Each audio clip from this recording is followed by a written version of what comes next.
Nah, di kolom komentarku itu ada yang sharing, saya olahraga gym angkat besi plus yoga dari umur 4 bulan, sekarang udah 7 bulan. Nah, dia memulai dari usia yang cukup aman untuk memulai olahraga 4 bulan. Nah, good job, Nom. Mungkin akan ada pertanyaan sesuai dengan yang sedikit lagi viral ya. Jadi ada salah satu public figure yang sedang hamil dan melakukan olahraga angkat beban. Apakah olahraga angkat beban di gym itu aman atau boleh dilakukan? Jawabannya boleh, tapi ada syaratnya, Bu. Nah, tetap ya yang namanya olahraga ketika kehamilan itu ada do and don'ts-nya.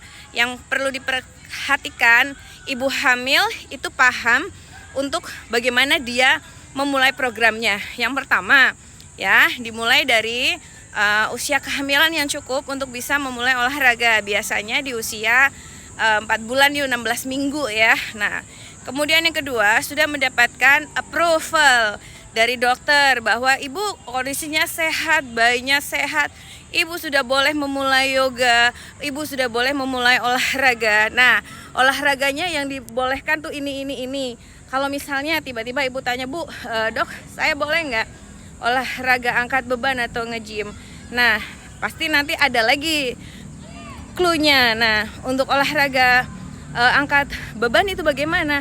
Itu diperbolehkan, Mom, selama satu lagi nih, sama dengan olahraga yang lainnya ya, selama hamil ya, ibu tidak memiliki riwayat komplikasi medis, ibu kehamilannya sehat walafiat, tidak ada yang lain-lain lah. Apalagi ibu yang sebelumnya sudah terbiasa olahraga, nge-gym atau angkat beban, itu boleh banget memulai dengan intensitas yang diturunkan atau mundur satu langkah. Ini pasti Pak Mbaknya paham ya.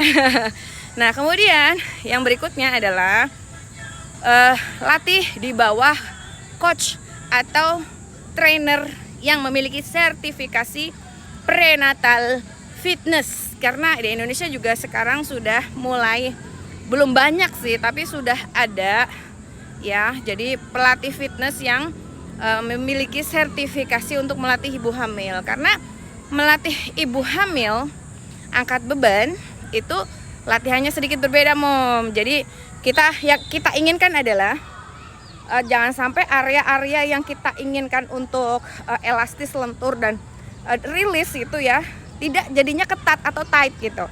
Misalnya area otot-otot yang di area perut, misalnya psoas muscle gitu ya, kemudian otot-otot dasar panggul nih ya. Jadi area situ itu yang jadi concern, area otot perut, otot dasar panggul juga, otot bokong. Nah, bagaimana nanti latihannya antara otot itu bisa mensupport proses melahirkan dan tidak nyusahin proses melahirkan.